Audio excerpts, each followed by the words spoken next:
अस्सलामुअलैकुम। Welcome to my YouTube channel Mehran guides.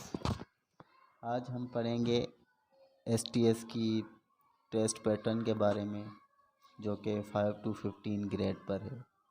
तो अगर हम टेस्ट पैटर्न की बात करें तो सबसे पहले हम देखते हैं कि हमारे पास है इंग्लिश, मैथ और जनरल नॉलेज के सेक्शंस। अगर हम बात करें तो हमारे पास इंग्लिश सेक्शन को 3 ग्रुप्स में डिवाइड किया गया है। तो पहला ग्रुप है हमारे पास रीडिंग एंड कॉम्प्रहेंशन का, जिसके हमारे पास 10 MCQs होंगे। उसके बाद दूसरा सेक्शन होगा हमारे पास वोकेबलरी का। वोकेबलरी सेक्शन टोटल 15 क्वेश्चंस पर मुश्तमिल होगा, जिसमें सिनोनिम्स, एंटोनिम्स और स्पेल चेकिंग होंगे। 5-5 MCQs इन 3 में से आएंगे। उसके बाद हमारे पास होगा ग्रामर का ग्रुप, जबकि ग्रामर में हमारे पास हैं टोटल 15 क्वेश्चंस। उसमें से 5 होंगे हमारे पास एरर डिटेक्शन के, 5 प्रीपोजिशन के होंगे, जबकि 5 होंगे हमारे पास सेंटेंस स्ट्रक्चर के। अगर ओवरऑल हम बात करें तो इंग्लिश का सेक्शन हमारे पास इतना डिफ़िकल्ट सेक्शन नहीं है। सिर्फ वोकेबलरी में हमें थोड़ी सी डिफ़िकल्टीज हो सकती हैं, सिनोनिम्स और एंटोनिम्स में। स्पेल चेकिंग भी कोई ख़ास डिफ़िकल्ट नहीं है हमारे लिए। और दूसरा हमारे पास होगा मैथ का सेक्शन। अगर जिनकी मैथ बहुत बहुत बुरी है, उनके लिए यहाँ पर खुशखबरी है कि मैथ के सेक्शन में सिर्फ 20 MCQs होंगे। और जो मैथ में अच्छे हैं तो उनके लिए ऑब्वियसली ये एक बैड न्यूज़ हो सकती है कि मैथ के सेक्शन में सिर्फ 20 क्वेश्चंस गिवन हैं, जो कि एसटीएस ने टेस्ट पैटर्न लिया है। तो मैथ के होंगे हमारे पास सिर्फ 20 क्वेश्चंस, जिसमें से 10 क्वेश्चन होंगे हमारे पास बेसिक अर्थमेटिक के। ये एक सिंपल हैं, बेसिक अर्थमेटिक्स इतनी डिफ़िकल्ट नहीं है। आज हम थोड़ा बेसिक अर्थमेटिक के 2-3 क्वेश्चंस करेंगे।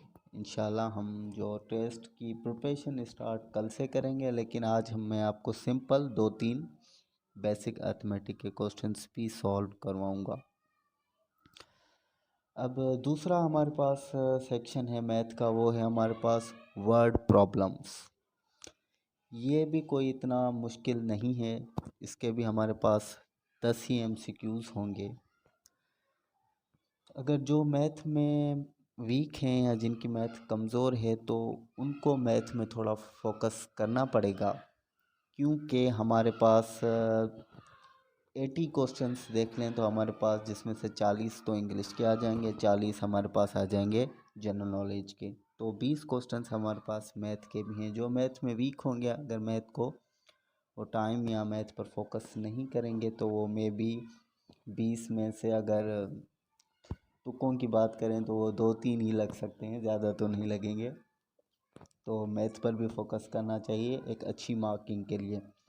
टोटल 100 मार्क्स हैं, 40 पर पास है, लेकिन जो आप लोगों का टारगेट होना चाहिए वो 70+ एटलीस्ट, कम से कम 70+ तो होना ही चाहिए, क्योंकि यहाँ पर IBA ने कोई भी जॉब्स अनाउंस नहीं की हैं। ये टेस्ट सिर्फ ली जा रही है कि नेक्स्ट फ्यूचर में जो भी जॉब्स आएँ, 3 साल की इसकी मुद्दत है। 3 साल के अंदर जो भी जॉब्स आएंगी उसके लिए जो भी यहाँ पर टेस्ट को क्लियर करेगा उसको एक सर्टिफिकेट मिलेगा और वो ही एलिजिबल होगा उन जॉब्स में इंटरव्यू के लिए। तो बेहतर ये है कि एक अच्छी मार्किंग के साथ आप जाएं, क्योंकि 40 मार्क्स मेरे ख्याल से तो इतना कोई मुश्किल नहीं है इस टेस्ट को पास करना। 40 मार्क्स तो हर कोई ले सकता है। सो कोशिश यही होनी चाहिए कि 17+ एटलीस्ट इस टेस्ट में आप स्कोर करें। उसके बाद हमारे पास जो लास्ट सेक्शन होगा वो होगा जनरल नॉलेज का, जीके का सेक्शन होगा हमारे पास लास्ट।